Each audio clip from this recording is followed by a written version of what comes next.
All right, this is what we call a shingle tab installation of your C9 lights on your house.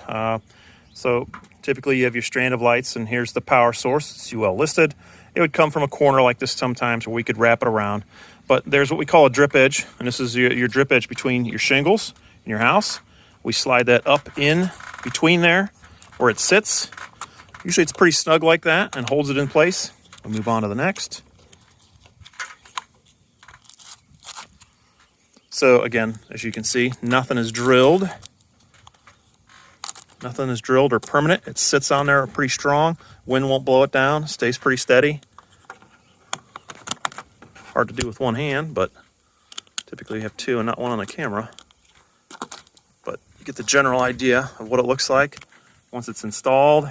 Goes up the ridge like that.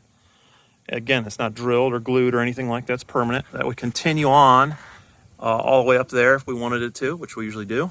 That gives it the nice effect. This would be obviously, this is not facing the road, but usually most of the time it is facing the road.